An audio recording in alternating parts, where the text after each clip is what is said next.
The threat of U.S. tariffs and the economic uncertainty created by the Trump administration were the central focus of Ontario's throne speech this afternoon. And the speech laid out the four government's priorities for the current legislative session. It outlined the province's efforts to protect Ontarians from the impact of tariffs while also expressing a desire to expand interprovincial trade. For more on the throne speech, we're joined by CTV's Queen's Park Bureau Chief Siobhan Morris. Siobhan.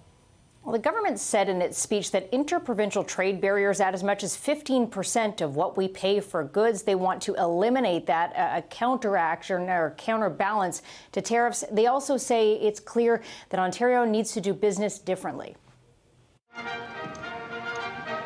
It's a distinctly Canadian tradition. The speech from the throne, a tone setting for the legislative session ahead. This playbook has one name all over it. President Trump's approach to tariffs has been, in a word, chaotic.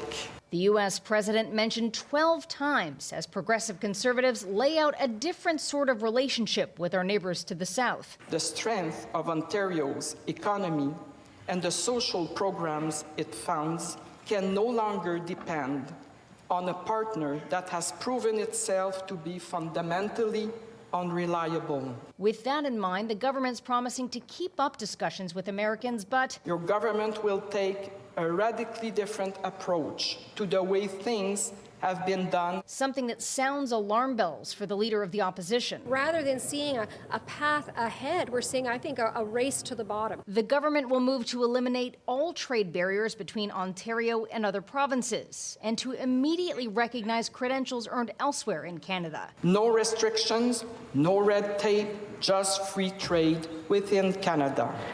There's also a promise to accelerate critical mineral extraction in the Ring of Fire and a broader streamlining of the environmental assessment process. The minister in charge believes growth and environmental protection can go hand in hand, but it shouldn't take years to get a permit. That's just not going to work. Paychecks, jobs, the prosperity of the province and the country depends upon it. The Greens say they want to collaborate, but warn we're not going to allow this government to use the threat of tariffs to dismantle the environmental assessment process. The Liberal leader calls the speech underwhelming, missing moves to make life more affordable for average Ontarians. And for me, that means tax cuts. There is a vague mention about unlocking new homes, but absent is the previous pledge to build 1.5 million homes by 2031. I'm laser focused on the next 12 to 24 months to make sure we get this kick-started again. Even though Ontario has missed every benchmark along the way, the minister thinks it is an achievable goal. Sure it is. Promising a new housing bill sometime this session.